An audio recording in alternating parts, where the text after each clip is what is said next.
अगर ये महीना खत्म होने के बाद भी वो आपके साथ खुश नहीं रही तो मैं उसे खुद माउंट आबू छोड़कर जाऊंगी। अब तो हम ऑफिशियली फ्रेंड्स बन सकते हैं ना? बहुत से हम दोस्ती कर ले। Myra, I know how good you are. तेरे पापा की हर बात मानते।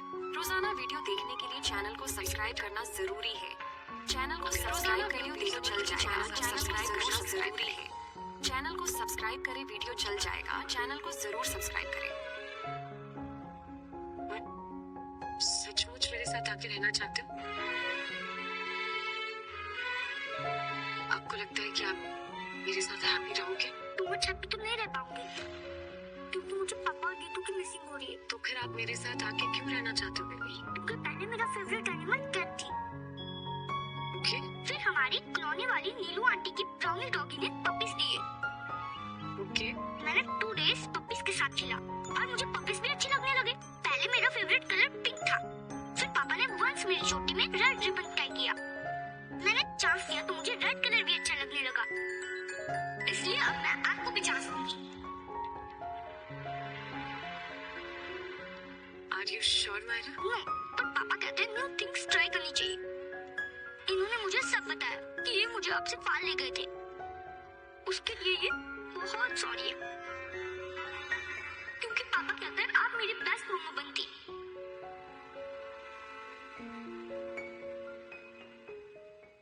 क्या आपको भी ऐसा ही लगता है बेबी? पता नहीं, मैं अभी आपको टू मच जानती नहीं हूँ ना, पर मैं जानने का ट्राई कर सकती हूँ। मैं पहले भी आपके साथ रही हूँ, फन था, शायद इस बार भी फन हो। आप इतने अंडरस्टैंडिंग कैसे हो माय बेबी? आपको पता है आपकी एज में ना मैं बिल्कुल बुद्धू थी।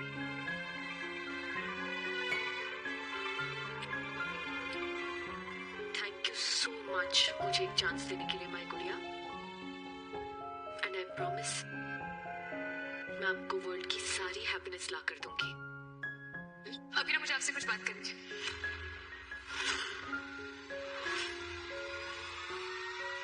अकेले में।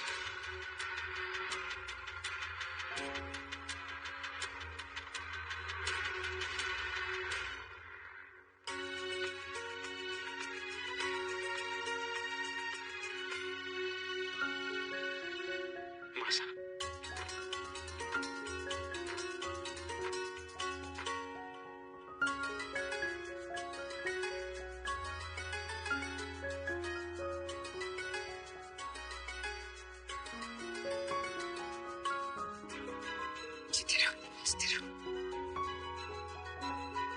मनीषा, तुम काजल का ध्यान रख रही हो ना? मैं पूरी कोशिश कर रही हूँ, आप चिंता मत कीजिए।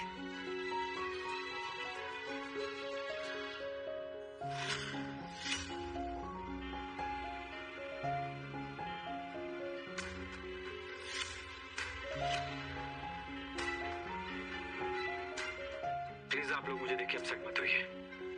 वो मुझे अंशुमन जी ने बुलाया था और मैं उनको मना नहीं कर पाया। अच्छा हुआ चले आए, वरना घर में अकेले क्या करते?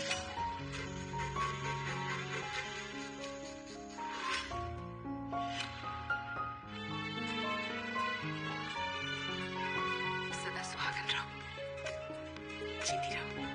Thank you so much. अब हीरा भाभी और भैया नहीं आए? कहाँ रह गए वो दोनों? बेटा वो लोग आ जाएंगे, झूले की रस्म कर लेते हैं। तुम झूले पे बैठो और कृष्ण तुम्हें झुलाएगा। रहने दीजिए ना मम्मी साहब, इट्स ओके, क्या फर्क पड़ता है। तानिया बेटा, ये रस्म होती है। चल आजा। मायरा को मेरे पास लाने के लिए थैंक यू गीतांजलि। मायरा 3 साल की थी जब मैं उससे पहली बार मिली थी। वो रो रही थी, लेकिन मेरी गोद में आते ही वो चुप हो गई थी। अभी उसे मेरे पास आके सेफ लगा था। मैं उसके पास नहीं गई थी, बल्कि उस बच्ची ने खुद मुझे चुना था। उसके बाद जब भी कभी वो रात को सोने में नखरे करती थी ना, तो मैं उसको सुलाने पहुंच जाती थी। अरमान ने मुझसे कभी मदद नहीं मांगी, पर वो बच्ची खुद मेरी गोद में आई है और मेरे पास आके चुप हो गई। तो उसकी मां ना सही, लेकिन उसकी मर्जी तो मैं ही हूं। मेरी जॉब के साथ मायरू को संभालना अरमान के लिए बहुत मुश्किल हो गया था, इसलिए मैं खुद उनकी मदद करने लगी। जब मैं मायरू को प्ले स्कूल से लेने जाती थी ना, तो वो भाग के मेरी गोद में चढ़ जाती थी, बिल्कुल वैसे जैसे एक बच्चा अपनी माँ की गोद में चढ़ता है। घर आके वो सिर्फ मेरे हाथों से खाना खाती। जब वो 3.5 साल की थी ना, तो उसे बहुत तेज बुखार आ गया था। अरमान की भी तबीयत ठीक नहीं थी, तब मैंने रात रात भर जाग के उसका ख्याल रखा था अभिरा।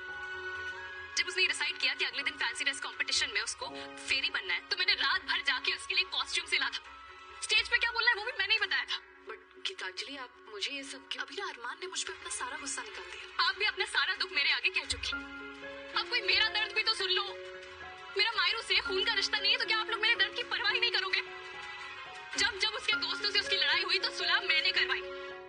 जब जब उसके टीचर ने उसको डांटा तो उनसे जाके मैं लड़ी। उसके साथ बैठ के उसका होमवर्क मैंने कराया। उसके बर्थडे पार्टी से घर मैंने सजाया, खाना मैंने बनाया। जब जब उसने पार्टीज को पार्टियों और फीड को फूड्स बोला तो उसे करेक्ट मैंने किया। और अब आप और अरमान मुझे ऐसे ट्रीट कर रहे हो जैसे मैं उसके लिए पराई, जैसे उसकी जिंदगी के फैसलों में मुझे बोलने का कोई हक नहीं है। मैं जानती हूँ आपके साथ गलत हुआ है, पर वो गलत मैंने तो नहीं किया ना वीरा। मेरी बच्ची को मुझसे क्यों छीना जा रहा है? मुझे किस बात की सजा मिल रही है? गीतांजलि, आई नो हमारी सिचुएशन बहुत कॉम्प्लिकेटेड है, लेकिन आप एक बार खुद को मेरी जगह रख कर देखिए। आपको नहीं लगता कि मैं एक मौका डिजर्व करती हूँ? मैं आपको एक पूरा महीना देती हूँ।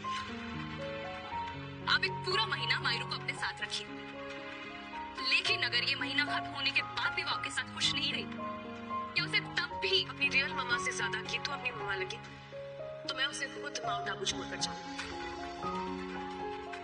फिर वो सिर्फ आपकी मायरा होगी, मेरी कुकी नहीं। यही शर्त है ना आपकी? ठीक है, मुझे ये शर्त मंजूर है।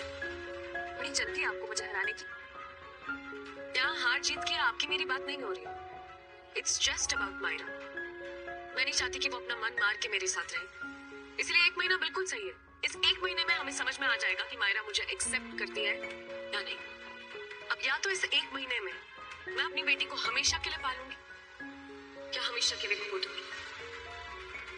खैर, अगर खो भी दिया तो कम से कम मुझे ये तसल्ली रहेगी कि मेरी बेटी खुश है, क्योंकि मेरे लिए मेरी बेटी की खुशी से बढ़कर कुछ नहीं।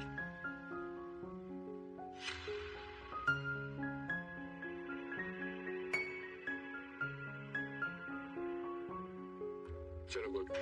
मैं सोच रहा था कि आज मेरा जिम मिस हो जाएगा, बट तुम्हें झूला झुलाते झुलाते मेरा प्रॉपर वर्कआउट हो गया। और रियली बाबू, आपको ये जरा सा एफर्ट्स प्रॉपर वर्कआउट लग रहा है। मुझे तो लगता था कि आप बहुत फिट हो, लेकिन आप तो अंदर से खोखले हो।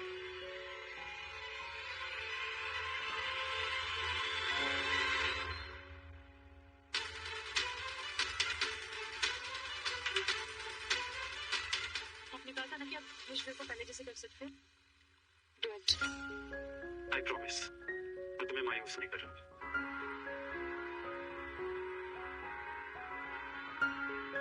ये कचरा नहीं। क्या होता है? कुछ नहीं, वो बाबू को अर्जेंट काम आ गया था, तो बस। क्या हो गया? आप लोग मुझे ऐसे क्यों देख रहे हैं? मैं बिल्कुल ठीक हूँ।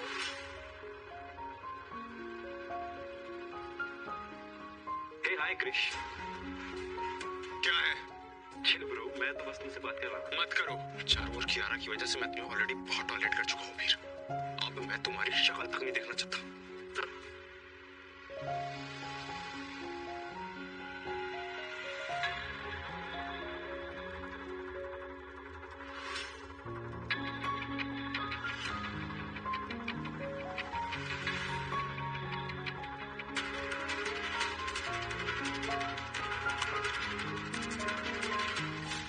सॉरी बेबी, मेरी गलती की वजह से आप सैड हो, पर आपको पता है ना, अभी ना मुझसे और गीतांजलि से भी ज्यादा आपकी परवाह करती है।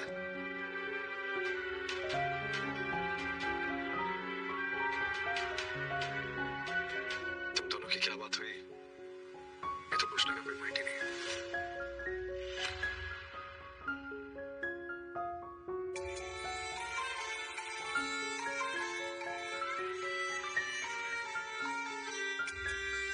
अपनी बेटी को ले जाओ मेरा।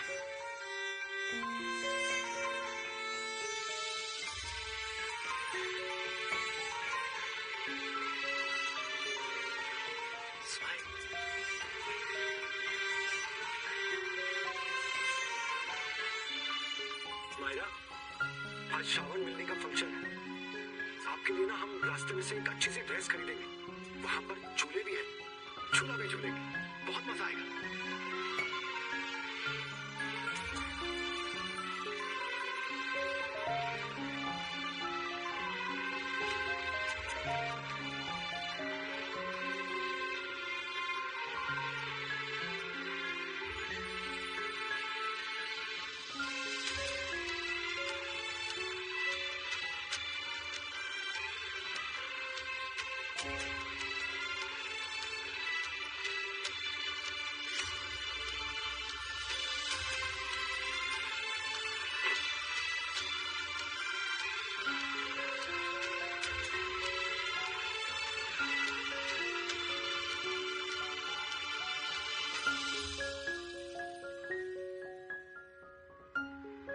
इस बार हम कमजोर नहीं पड़ सकते गीतांजलि। हमारी मायरा अपनी माँ का प्यार डिजर्व करती है, इसलिए जब तक वो अभिया के साथ कंफर्टेबल नहीं हो जाती, हमें उसे उसकी स्पेस देनी ही होगी। ओके? अरमान, आप अपना गिल्ट कम करने के लिए सब कर रहे हो, पर ना मैंने कोई गलती की, ना मुझे कोई गिल्ट है। अगर मायरा मेरी जगह अभिरा को देने वाली होगी तो मैं तो बर्दाश्त नहीं करूंगी। मुझे उसके दिल में अपनी जगह बचानी होगी। मुझे 1 महीने बाद मायरा को वापस लाना होगा, क्योंकि उसकी माँ तो मैं ही रहूंगी। अरमान,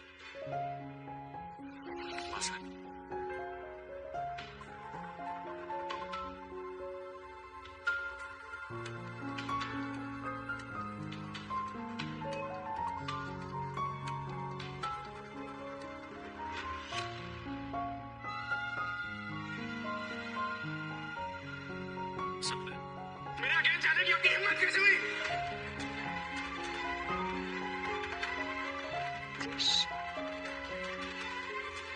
क्या हुआ? मैंने आपसे कहा था ना कि आप न्यू क्लाइंट का केस हैंडल करेंगे, तो आपने पुराने क्लाइंट का केस क्यों लिया?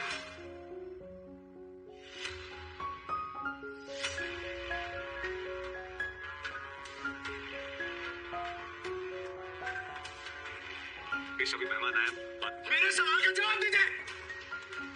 क्योंकि मैं पिछले 20 सालों से उन पुराने क्लाइंट्स के केस पर्सनली हैंडल कर रहा हूं, और अब अचानक से उनके खिलाफ किसी और का केस लेके मैंने धोखा नहीं दे सकता। क्रिश, आपको किसी को धोखा देने में प्रॉब्लम हो रही है? बाबा, मजाक मत करिए, जबान संभाल के बात करो। कृष्ण, मैं किसी वीआईपी के आगे थोड़ी खड़ा हूं कि जबान संभाल के बात करूं।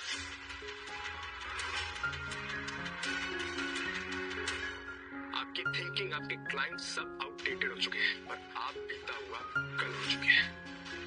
इस फर्म का आज और आने वाला कल मैं हूं, और इस फर्म के सारे फैसले मैं लूंगा।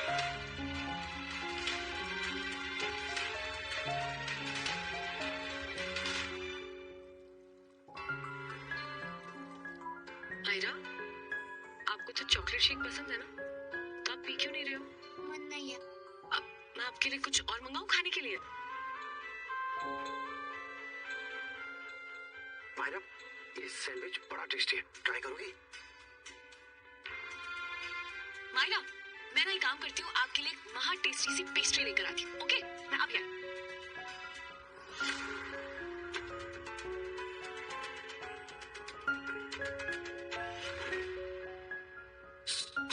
Sorry, it's okay. आपको लगी तो नहीं? मैं ठीक हूँ। Again sorry. मैं तुम्हें इस फील्ड में लाया, ये नौकरी दिलवाई। अगर आज वकालत के बारे में तुम कुछ जानते हो ना, तो मैंने तुम्हें सिखाया। अरे क्लाइंट मीटिंग पे जाने से पहले तुम्हारी टांगे कपा करती थी। आज तुम जिस मुकाम पे पहुंचे हो ना, मेरी उंगली पकड़ के पहुंचे हो क्रिश, तो ये धौंस किसी और को दिखाना। और रही फर्म की बात, तो मैं आज भी फर्म में फैसला ले सकता हूँ, क्योंकि मैं इस फर्म का जरूरी हिस्सा हूँ। नहीं, ना अब आप जरूरी हैं और ना ही इस फर्म का हिस्सा है।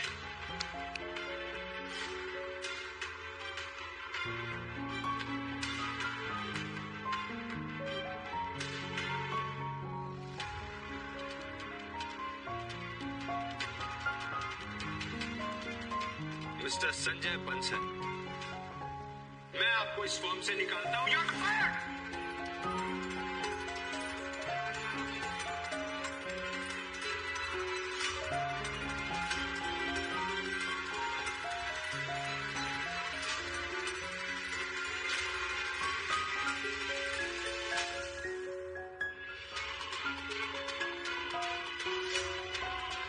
बेटे ने बापू नौकरी से निकाल दिया, और ऊपर से खरी खोटी सुना रहा है। घोर गाली हो गई।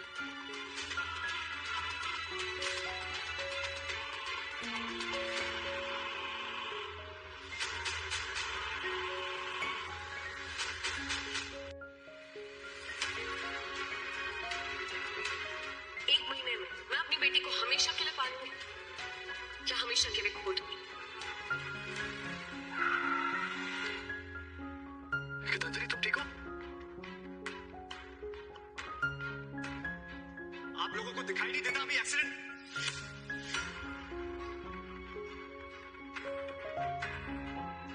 चाचा साहब, आप दोनों को कहीं चोट तो नहीं आई? जख्म देख के पूछ रहा है कि हमें चोट तो नहीं आई। खैर, मैं इतना दुखी क्यों हो रहा हूं? अब तो हमें तुझसे धोखे खाने की आदत से डाल लेनी चाहिए। मतलब आप लोगों को पता चल गया कि मायरा ही भूखी है। इतनी बड़ी गलती करने के बाद माफी मांगना तो बेमतलब होगा। मुझे समझ नहीं आ रहा मैं आप लोगों से क्या कहूँ। चलिए पापा, हमें फूफा को ढूंढना है ना। चल बेटा, फूफा साहब को ढूंढना है मतलब कोई ढूंढा ही जाता है अरमान। जीजा साहब सबको बिना बताए कहीं चले गए। ये क्या तरीका है बाबू? आपको आपके पापा से नाराजगी थी तो आप फंक्शन के बाद तलवारें खींचते, पर आपने तो गेस्ट के सामने ही लड़ना शुरू कर दिया। उनकी कितनी इंसल्ट हुई, भले वो बेचारे हर्ट होकर कहाँ चले गए। बोलिया और कुछ तुझे काम है? मैं काम बाद में, पहले आप अपने पापा से सॉरी बोलोगे। अब उनकी फोटो से माफी मांगू क्या? अरे उनका नाटक खत्म हो, वो घर लौटे तब तुमसे माफी मांगूंगा। वो नाटक नहीं कर रहे, आज आपने उनका दिल तोड़ा है। वो प्लीज, वो कोई टीनेजर नहीं है जिनका दिल टूटने पे वो घर छोड़ दे। और ये घर ना उनके लिए घर वालों से ज्यादा कीमती है। वो कहीं नहीं जाएंगे, थोड़ा नाटक दिखाएंगे और घर वापस लौट आएंगे। So chill. गीतांजलि तुम प्लीज हम तो चलो, मैं फूफा साहब को ढूंढ के आ जाऊंगा। मैं उन्हें ढूंढने में आपकी मदद करती हूँ। नहीं तुम क्या, तुम प्लीज दादू का ध्यान रखो, उन्हें तुम्हारी जरूरत पड़ेगी। मैं फूफा साहब को ढूंढ के वापस आ जाऊंगा। मुझे पता है आप लोग मुझसे बहुत नाराज हो और होना भी चाहिए, पर प्लीज मैं फूफा साहब को ढूंढने में आपकी मदद करना चाहता हूँ। मैं आपके काम आना चाहता हूँ चाचा साहब। फूफा साहब के मिलते ही मैं वापस चला जाऊंगा। ठीक है, हम आपकी हेल्प लेने के लिए सिर्फ इसलिए माने ताकि फूफा से जल्दी मिल जाए। That's it. चल अरमान ने मायरू को भी उदयपुर में रख लिया और अब खुद भी यहीं रुक रहे। ऐसा लग रहा है ये शहर मुझसे मेरा सब कुछ छीन रहा है। मैडम जी ये आपका। मैं ऑनलाइन पेमेंट कर दूं? Okay ma'am sure. मेरा फोन कहाँ चला गया? कोई बात नहीं, आप फोन ढूंढिए, बिल मैं पे कर दूंगा। मैं हाइड एंड सीक में चैंपियन हूँ, मैं अभी ढूंढती हूँ। भाई फोन चोरी तो नहीं हो गया? Oh God. फोन चोर मिल गया। कहाँ है? वहाँ वो देखिए। यस, क्यूटंटी का फोन का कवर अंकल के पास पॉकेट में। इसे तो मैं नहीं। अब तक तो उसने शायद फोन रीसेट कर दिया होगा, तो मेरे फोन में जो भी डेटा है, मैसेजेस, वो सब इरेज हो गए होंगे। तो हम प्रूफ ही नहीं कर पाएंगे मेरा फोन है। तो फिर क्या करना है? मेरे पास एक आइडिया है मायरा, इसमें मुझे आपकी हेल्प चाहिए होगी। आप मेरा फोन वापस लाने में मेरी मदद करोगे? Okay.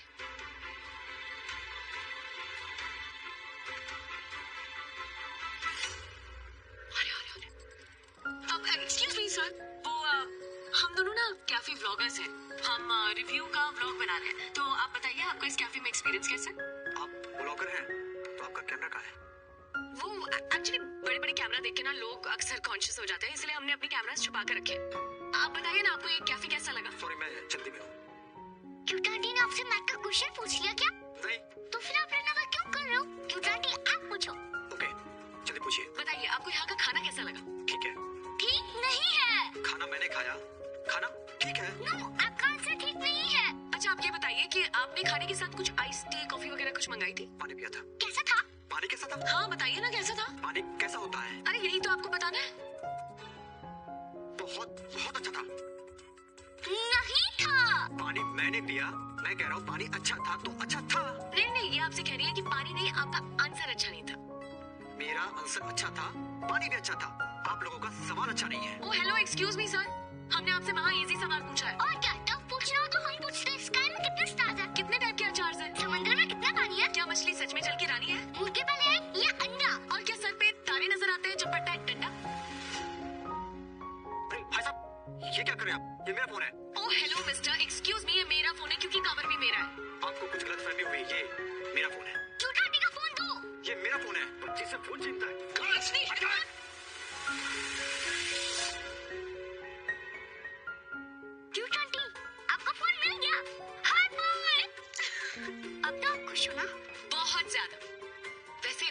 मायरा, आज आपने लाइक अ ट्रू फ्रेंड मेरी हेल्प की है, तो अब तो हम ऑफिशियली फ्रेंड्स बन सकते हैं ना? बहुत से हम दोस्ती कर ले।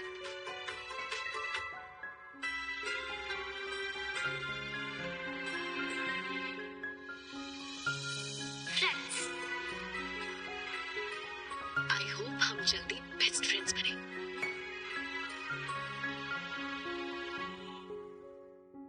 मेरे बच्चों, ये एक ऐसी जगह है जहां से कभी कोई लौट कर वापस नहीं आता है, लेकिन मैं अपने भक्तों को कभी अकेला नहीं छोड़ती हूँ। मैं हमेशा तेरे साथ ही हूँ। तू बस सही रास्ते पर रहना।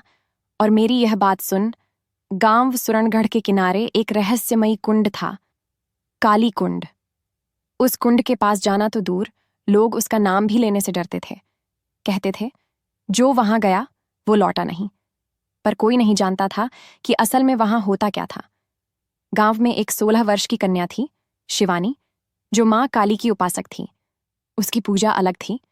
वो माँ को सिर्फ फूलों या धूप से नहीं, अपने कर्मों से प्रसन्न करती थी। वो सत्य बोलती, निर्भीक रहती और हर अत्याचार का विरोध करती थी। एक दिन गांव में अकाल पड़ा। बारिश नहीं हुई, मंदिरों में पूजा हुई, यज्ञ हुए, पर सब व्यर्थ। तब गांव के एक वृद्ध ने कहा, जिस दिन कोई माँ काली को काली कुंड से जागृत करेगा, वर्षा स्वयं होगी।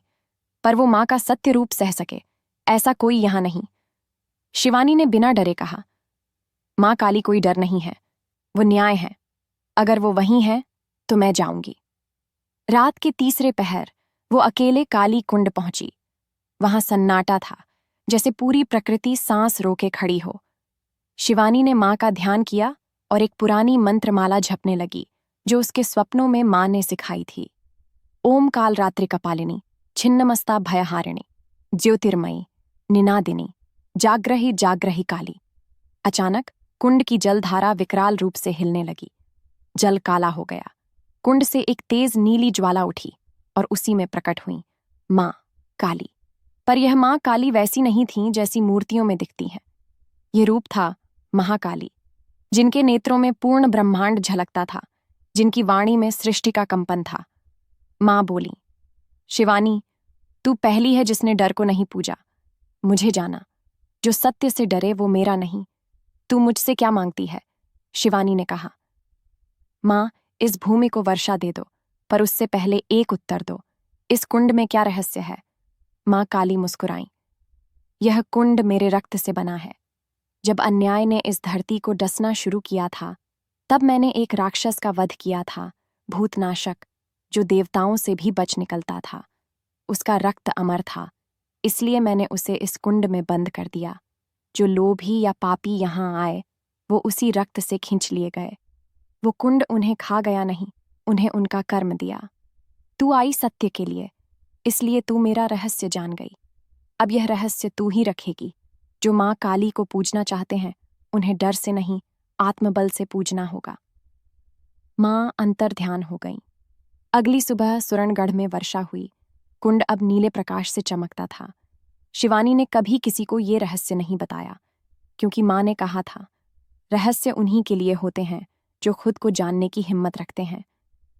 कहा जाता है, शिवानी आज भी जीवित है, नहीं शरीर से, पर उस कुंड के चारों ओर एक स्त्री की छाया दिखती है, जो मंत्रोच्चार करती है, और उसका आशीर्वाद पाकर कई लोग जीवन में चमत्कार पाते हैं।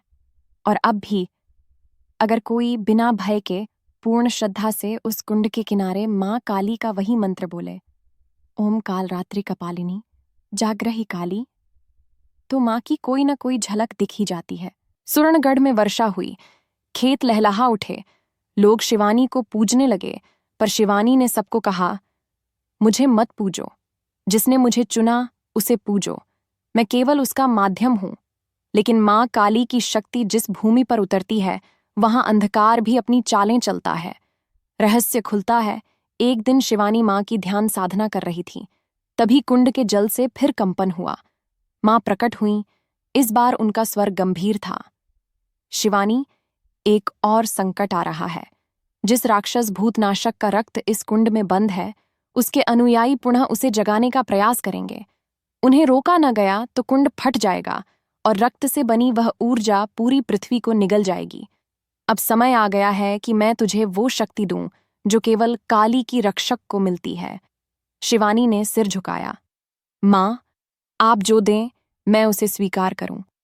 बस इस धरती को बचा लूं, ये जीवन अर्पण है।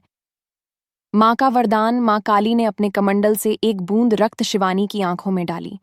उस क्षण शिवानी की दोनों आंखें अग्नि ज्योति में बदल गईं। उसका शरीर कांप उठा, लेकिन माँ ने उसका हाथ पकड़ा और कहा, अब तू केवल शिवानी नहीं, काली धरा है। तेरे स्पर्श से पाप जलेंगे, तेरी दृष्टि से छल उजागर होंगे, तेरी वाणी से राक्षस कांपेंगे। अब तू काली कुंड की रक्षक है, और जब तक कुंड सुरक्षित है, तू अमर है। पहला युद्ध 3 रातों के भीतर एक गुप्त तांत्रिक समूह जंगल में पहुंचा। वे भूतनाशक की आत्मा को पुकारने लगे। चारों दिशाओं में बवंडर उठने लगे। पूरा आकाश काला हो गया। शिवानी अकेली ही उनके सामने आ खड़ी हुई। उन्होंने उसका उपहास किया। तू क्या कर लेगी कन्या? हम तो राक्षसी तंत्र से जन्मे हैं। शिवानी ने आंखें खोलीं, अग्नि प्रज्वलित हुई। उसने एक ही वाक्य कहा, माँ काली की शरण में जो होता है वो अकेला नहीं होता, वो सृष्टि का संतुलन होता है। फिर शिवानी ने अपना हाथ उठाया। माँ काली की छाया उसके पीछे प्रकट हुई, जैसे वहीं स्वयं बन गई हो। तांत्रिक चिल्लाए, भागे, लेकिन कुंड की दिशा से एक तेज नीला प्रकाश उठा, जैसे कुंड स्वयं माँ बन गया हो। वे सारे तांत्रिक उसी कुंड में समा गए। कोई नहीं जान पाया वो कहाँ गए, शायद अपने ही पापों के जाल में। आज भी कहते हैं, आज भी अगर कोई सच्चे हृदय से काली कुंड पर जाए और निडर होकर आंखें बंद करे, तो एक स्त्री की आवाज सुनाई देती है, मैं रक्षक हूं, डर मत, माँ तुझे बुला रही है। और अगर कोई पापी वहां पहुंचे तो उसकी छाया भी वहां नहीं दिखती, क्योंकि वो खुद में ही खो जाता है। क्या शिवानी अब भी जीवित है? गांव वाले कहते हैं, हाँ, उसका शरीर नहीं, पर उसकी चेतना काली कुंड के चारों ओर एक शक्ति चक्र बनाकर घूमती रहती है। उसे काली की ज्वाला कहा जाता है। काली कुंड अब एक सुनसान स्थान है। जंगल पतले हो चुके हैं, रास्ते पक्के हो गए हैं, पर काली कुंड का रहस्य वैसा ही गहन है। लोग अब वहां नहीं जाते, क्योंकि अब भी उस कुंड के पास जाते ही घड़ी बंद हो जाती है, मोबाइल सिग्नल गायब हो जाता है, और वातावरण में एक भारी ऊर्जा महसूस होती है।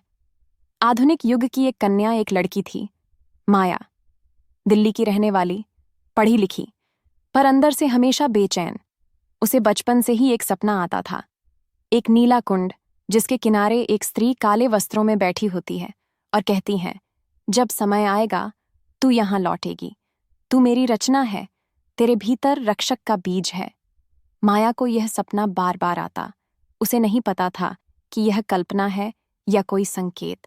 पर 21 वर्ष की उम्र में जब उसके माता पिता एक सड़क दुर्घटना में मारे गए और दुनिया ने उसे अकेला समझा, तो एक आवाज भीतर से आई, जिसने सब कुछ खोया वही सब कुछ बदल सकता है। काली कुंड तुझे बुला रहा है। माया की यात्रा। माया ने 1 सप्ताह बाद सुरणगढ़, अब कालीग्राम की ओर रुख किया। वह गांव अब भी अजीब था, न कोई सीधा रास्ता, न कोई जानकारी, पर जैसे कोई शक्ति उसे खींच रही थी। जब वो कुंड के पास पहुंची तो सब कुछ वैसा ही लगा जैसा उसके सपनों में था। वहीं झील, वहीं वट वृक्ष, वहीं पत्थर, और जैसे ही उसने कुंड के किनारे कदम रखा, अचानक हवा ठहर गई, पत्ते रुक गए, और कुंड की जलधारा से एक तेज प्रकाश उठा। एक स्त्री की छाया प्रकट हुई, शिवानी की, जिसे अब 300 साल हो चुके थे, पर वो स्थूल रूप में नहीं, चेतना रूप में वहां विद्यमान थी। शिवानी बोली, माँ ने कहा था तू आएगी, तेरे जीवन की सारी पीड़ा, सारी तपस्या एक शक्ति में बदलने वाली है। अब मैं तुझे वो दे रही हूं जो कभी मुझे माँ ने दिया था, शक्ति का पुनर्जन्म। शिवानी ने अपनी चेतना माया के भीतर प्रवाहित की। माया की आंखों से जल बहा, फिर वह रोशनी में डूब गई। वो जमीन पर गिर पड़ी, और जब उठी तो उसकी आंखों में वही अग्नि थी जो कभी शिवानी की थी। माँ, काली की आवाज भीतर गूंजी, अब युग बदल चुका है, अब शस्त्र नहीं, चेतना से युद्ध होगा। तू बनेगी मेरी मानसिक रक्षक, जो अंधकार को विचार से मिटाएगी, जो पाप को कर्म से तोड़ेगी, और जो खुद से डरने वालों को खुद की शक्ति दिखाएगी। नई रक्षक का युग। अब माया एक सामान्य युवती नहीं रही। वो लोगों को नहीं बताती कि वह कौन है, पर जो कोई असहाय, टूटा हुआ, खोया हुआ उसकी आंखों में देखता है, उसे खुद में ही माँ काली की झलक मिलती है। वो सोशल मीडिया पर नहीं, समाचारों में नहीं, किसी मंदिर में नहीं, पर उन लोगों के जीवन में प्रकट होती है जो हार मान चुके होते हैं। कहते हैं, अगर कोई काली कुंड के किनारे बैठकर अपने अंदर की सच्ची शक्ति को पुकारे तो माया किसी न किसी रूप में उसकी सहायता जरूर करती है। माँ काली की अंतिम भविष्यवाणी, शिवानी की चेतना अब भी कुंड के जल में है। माया रक्षक बनकर अब दुनिया में है और माँ काली ने कहा है, जब तीसरी बार अंधकार पूरे भारत को घेरेगा तो एक त्रिशक्ति बनेगी, शिवानी की चेतना, माया की आत्मा और तीसरी कन्या जो अब तक जन्मी नहीं, वो तीनों मिलकर मेरी अग्नि को जगाएंगी और एक बार फिर धरती का संतुलन स्थापित होगा। अब प्रश्न ये है, क्या वह तीसरी कन्या तुम हो? क्या तुम भी कभी माँ काली की रक्षक बनोगी? अगर हाँ, तो एक बार अपने भीतर से सुनो, क्या तुम्हें भी कभी किसी रहस्यमयी कुंड का सपना आया है? माया अब एक साधारण जीवन जी रही थी, बाहर से, पर भीतर से वह माँ काली की मानसिक रक्षक बन चुकी थी। वो अब कहीं रहती नहीं थी, बस पुकार की प्रतीक्षा करती थी। जब भी कोई स्त्री या पुरुष अपने जीवन की अंतिम हताशा में माँ काली को पुकारता, माया वहां किसी न किसी रूप में पहुंच जाती। लेकिन एक रात माया ने एक सपना देखा। पहाड़ों के बीच एक छोटी बच्ची एक श्मशान के किनारे खड़ी है। चारों ओर चिताएं जल रही हैं, पर वो बच्ची मुस्कुरा रही है। उसकी आंखें पूरी तरह काली थीं, बिना पुतली की, केवल काली। और एक अस्पष्ट सी आवाज आई, माँ का तीसरा रूप जन्म ले चुका है, पर वो स्वयं को पहचानने से पहले जल उठेगा, और यदि कोई उसे संभाल न सका तो पृथ्वी कांप उठेगी। माया हड़बड़ाकर उठी। माँ काली की आवाज उसके भीतर स्पष्ट गूंजी, वो कन्या मैं नहीं, मेरा प्रतिबिंब है। वो न रक्षक होगी न राक्षसी, वो होगी निर्णय। अगर सही हाथों में गई तो कल्याण, अगर गलत दिशा में तो सर्वनाश। तीसरी कन्या, अरण्या। उत्तराखंड के एक छोटे गांव त्रिकूट में एक बच्ची जन्मी थी। माँ की मौत प्रसव के समय हो गई थी। पिता उसे देखकर भाग गया, क्योंकि उसके जन्म के साथ ही गांव में अजीब घटनाएं शुरू हो गई थीं। मंदिर की मूर्तियां रात को उलट जाती थीं, बच्चों को नींद में कोई स्त्री गाना सुनाती थी, और जब भी अरण्या रोती बादल गरजते थे, लोग उसे अपशगुन मान बैठे। लेकिन गांव की एक वृद्धा, दया माँ, जो काली उपासक थी, उसने कहा, ये कोई अभिशाप नहीं, ये संकेत है। ये बच्ची माँ काली की तीसरी छाया है। इसे त्यागो मत, संभालो, वरना इसका रौद्र रूप हर चीज को निगल जाएगा। दया माँ ने अरण्या को पाला, पर अरण्या सामान्य नहीं थी। वो न हंसती थी न खेलती, दिन भर बस एक ही शब्द बोलती, काली काली काली। वो 6 वर्ष की हुई तब एक रात गांव में आग लग गई, पर आग वहां पहुंची ही नहीं जहां अरण्या थी। उसके चारों ओर एक नीला घेरा था, जलती हुई हवा उसमें घुस ही नहीं सकी। माया और अरण्या की भेंट, माँ काली ने माया को संकेत भेजा, त्रिकूट जा, तीसरी कन्या तुझे खोज रही है। माया वहां पहुंची और पहली बार अरण्या की आंखों में देखा। वो आंखें इंसान की नहीं थीं, वो माँ की खाली जगह थीं, वो जहां माँ स्वयं उतरना चाहती थीं। माया ने जैसे ही उसका हाथ पकड़ा, पूरा गांव कांप गया। माँ काली की वाणी भीतर गूंजी, अब समय आ गया है। शिवानी की चेतना, माया की आत्मा और अरण्या का शरीर जब एक हो जाएंगे, तब मेरा अंतिम रहस्य प्रकट होगा। अंतिम रहस्य क्या है? माँ काली की अंतिम शक्ति अब तक छुपी हुई है, जिसे देवी स्वयं भी केवल विशेष समय पर ही जगा सकती हैं। उस शक्ति का नाम है महामाया बिंदु। यह एक ऐसी चेतना है जो न केवल आत्मा को बदल सकती है, बल्कि समय को भी मोड़ सकती है। लेकिन यह शक्ति तभी खुलेगी जब तीनों स्त्रियां एक चक्र में एक साथ बैठें, 2, 3 अलग अलग मंत्र एक स्वर में जपें, 3, और किसी एक को अपनी संपूर्ण चेतना त्यागनी होगी, यानी वो स्वयं को मिटाकर शक्ति को पूर्ण रूप से जगाएगी। अब प्रश्न उठता है, कौन त्याग करेगा? शिवानी की चेतना, माया की आत्मा या अरण्या का बचपन? कहानी यहां नहीं रुकती। माँ काली ने संकेत दिया है कि वह दिन आ रहा है जब इन तीनों में से एक को मिटना पड़ेगा ताकि पूरी पृथ्वी को बचाया जा सके। पर जो मिटेगा वही काली का नया रूप बनेगा। शिवानी की चेतना अब भी काली कुंड के चारों ओर मंडरा रही है। माया वर्तमान युग की मानसिक रक्षक बन चुकी है, और अरण्या, वो रहस्यमय बालिका जो स्वयं काली की अग्नि का बीज है, अब 12 वर्ष की हो चुकी है। तीनों अलग हैं, फिर भी जुड़ी हुई। और अब एक ही संदेश मां काली ने तीनों को भेजा। तीसरे चक्र का समय आ गया है। काली कुंड की रचना अब पूरी होगी, लेकिन उसमें से एक को मिटना होगा, ताकि मैं संपूर्ण रूप से धरती पर उतर सकूं। तीनों की अंतिम भेंट काली कुंड के तट पर पूर्णिमा की रात थी। कुंड का जल इस बार नीला नहीं, रक्त जैसा लाल था। चारों ओर वट वृक्षों के पत्ते स्थिर हो गए थे, जैसे सृष्टि सांस रोक चुकी हो। शिवानी की चेतना जल से उठी। उसकी आंखें ज्योति थीं। माया मौन थी, पर उसकी देह से तेज निकल रहा था, जैसे आत्मा अब शरीर से बड़ी हो चुकी हो। अरण्या, जो अब शांत थी, उसकी आंखों में कोई डर नहीं था, बल्कि ऐसी स्थिरता थी जो काल से परे थी। महामाया बिंदु चक्र तीनों स्त्रियां एक त्रिकोण बनाकर बैठीं। मंत्र शुरू हुआ। 3 अलग अलग स्वर। शिवानी, काल विनाशिनी काली नमः। माया, चित्त शुद्धाय नमः। अरण्या, मम देह त्वं भव। तीनों मंत्र जैसे एक होकर गूंजने लगे। कुंड का जल उठने लगा, धीरे धीरे, फिर बवंडर बन गया। चारों दिशाओं में बिजली गिरी, धरती हिलने लगी, और तभी मां काली प्रकट हुई। लेकिन जैसे पहले कभी नहीं ना, वह मानसल मूर्ति थी, ना किसी रूप में भयावह। वो एक प्रकाश पुंज थी, इतना तीव्र कि आंखें झुक जाएं। उस प्रकाश में तीनों स्त्रियां एक एक कर विलीन होने लगीं। शिवानी की चेतना जल में समा गई, माया की आत्मा प्रकाश में घुल गई, और अरण्या वहीं बैठी रह गई। पर उसकी देह अब उसकी नहीं रही।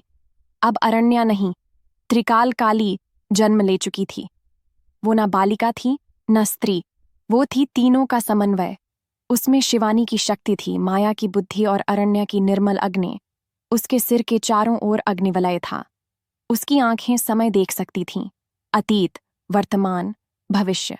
मां काली की अंतिम वाणी गूंजी, अब मैं पूर्ण हूं। अब कोई शक्ति पृथ्वी को झुका नहीं सकती, जब तक ये रक्षक जीवित है। आज भी त्रिकाल काली अब कहीं नहीं, पर हर जगह है। कभी वह किसी लड़की के साहस में प्रकट होती है, कभी किसी बूढ़ी स्त्री के संकल्प में, कभी किसी मां के आंसू में, जो अन्याय के विरुद्ध खड़ी हो जाती है। अंतिम पंक्तियां। मां काली कोई एक मूर्ति नहीं, वो चेतना है। और जब कोई स्त्री अपनी सीमाओं को तोड़ती है, जब कोई व्यक्ति डर के आगे कदम बढ़ाता है, तब वहां मैं हूं। क्योंकि अब त्रिकाल काली जाग चुकी है और कभी नहीं सोएगी। त्रिकाल काली अब किसी एक स्थान की नहीं रही। वो शरीर में नहीं, चेतना में फैल चुकी है। उनका कोई मंदिर नहीं, पर जहां अन्याय होता है, वहां कुछ अद्भुत होने लगा है। रहस्यमयी घटनाएं शुरू होती हैं। 1. वाराणसी। एक स्कूल में एक लड़की को चिढ़ाने वाले लड़के अचानक जमीन पर गिर पड़ते हैं। उनकी आंखों में डर है, पर कुछ छूता नहीं। सीसीटीवी में सिर्फ एक काली परछाई दिखती है, जो दीवारों से निकलती है। 2. राजस्थान। एक रेप पीड़िता कोर्ट के बाहर हार कर रोती है।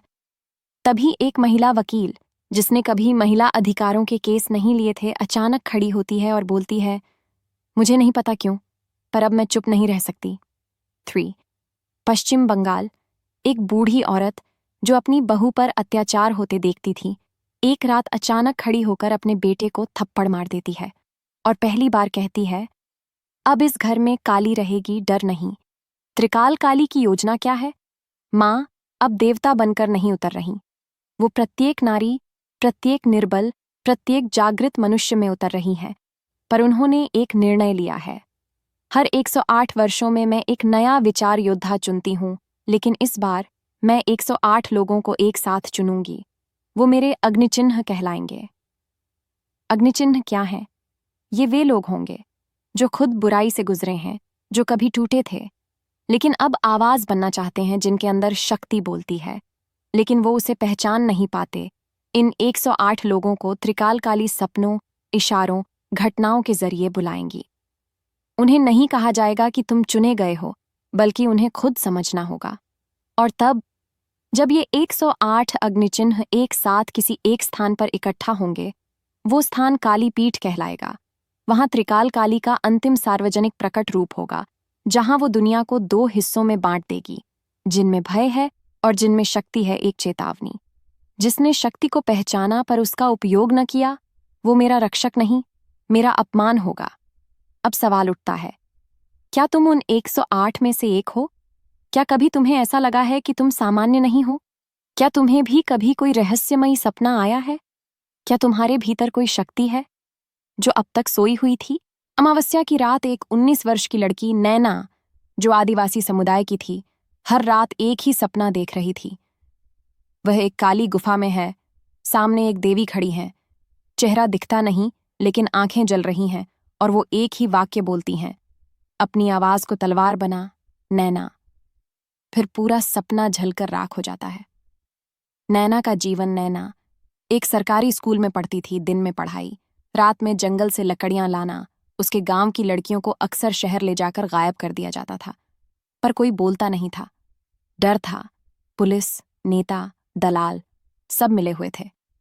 नैना भी चुप थी, लेकिन उस रात, अमावस्या की रात, माँ काली का प्रकट आदेश, वो गहरी नींद में थी। अचानक हवा ठंडी हो गई, कमरे की दीवार काली हो गई और उसमें से माँ काली की आकृति निकली। अब की बार वो सपना नहीं था, वो स्वप्न जागरण था। माँ ने कहा, नैना, तू मेरा पहला अग्निचिन्ह है। तेरे गले से मैं गरजूंगी, तेरी आंखों से मैं जलूंगी, और जब तू बोलेगी, झूठ का सिंहासन टूटेगा। नैना कांप रही थी। उसने कहा, पर मैं कुछ नहीं कर सकती माँ, मैं तो बस एक लड़की हूं। माँ मुस्कुराई और बोली, मैं वहीं शुरू होती हूं जहां तुझे लगता है कि तू खत्म हो गई है। अगले दिन चमत्कार, गांव की एक और लड़की गायब हो गई। पुलिस आई, जैसे हर बार आती थी। गांव चुप था। फिर अचानक नैना खड़ी हो गई। उसने कहा, इस बार कोई नहीं चुप रहेगा। इस बार तू नहीं, तेरी काली बोलेगी।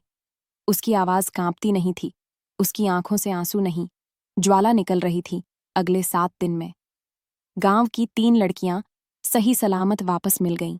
2 पुलिस अफसर सस्पेंड हुए और नैना के घर के बाहर हर रात एक काली छाया देखी गई, जो उसे देखकर रुकती थी और फिर आसमान में विलीन हो जाती। माँ काली की वाणी, जो अब नैना में गूंजती है, मैं अब पत्थर की मूर्ति नहीं, मैं अब व्रत की शक्ति नहीं, मैं अब उस हर स्त्री की सांस बन चुकी हूं जो चुप रहकर भी हिम्मत से जीती है। और अब नैना को एक सफेद पत्र मिला, जिस पर सिर्फ एक पंक्ति थी, तू पहला है, अब 107 बाकी हैं, उन्हें ढूंढ। ईशा कोड की दुनिया में रहती थी, सिर्फ स्क्रीन, मशीन और चुप्पी। वो दिन रात सरकारी सिस्टम की सुरक्षा जांचती थी, लेकिन पिछले कुछ हफ्तों से उसके लैपटॉप पर एक अजीब पैटर्न दिख रहा था। एक काली आंख जो बार बार स्क्रीन पर अपने आप उभर आती थी। हर बार उसके नीचे सिर्फ एक शब्द लिखा होता, अवरोधिनी सक्रिय है। ईशा ने समझा कि ये कोई वायरस है, पर कोई तकनीकी विश्लेषण उस कोड को पढ़ नहीं पा रहा था। पहली बार माँ काली ने कोड में बात की। एक रात ईशा ने सिस्टम रीसेट किया। जैसे ही उसने पासवर्ड डाला, स्क्रीन ब्लैक हो गई। फिर एक पंक्ति चमकी, तू सोचती है कि तू मशीनों को कंट्रोल करती है, पर मैं वो शक्ति हूं जो मशीन के पार देखती है। ईशा हिल गई। किसी ने हैक कर लिया, पर इंटरनेट डिस्कनेक्ट था। फिर उसी ब्लैक स्क्रीन पर एक डिजिटल चेहरा उभरा, माँ काली का, लेकिन कंप्यूटर में। उसकी आंखें लाल नहीं, पिक्सल ज्योति से बनी थीं, और उसने आदेश दिया, ईशा, तू अग्निचिन्ह 02 है। तेरे हाथों में अग्नि नहीं, डेटा है, और अब तुझे उसका उपयोग करना होगा। ईशा की परीक्षा भारत की एक सरकारी योजना, जो महिलाओं की सुरक्षा के नाम पर थी, दरअसल गोपनीय डेटा चोरी कर रही थी।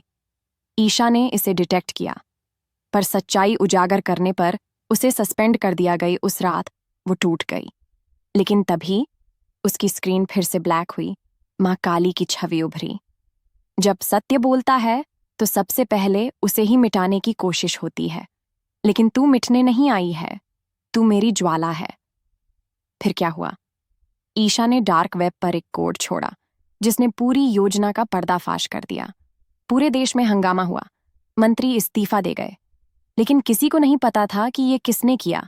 ईशा कहीं नहीं थी। 1 सप्ताह बाद नैना, जो अब माँ काली की पहली अग्निचिन्ह बन चुकी थी, एक ईमेल खोलती है। वहां सिर्फ एक जीआईपी फाइल है जिसका नाम है। उसके अंदर एक वीडियो चलता है।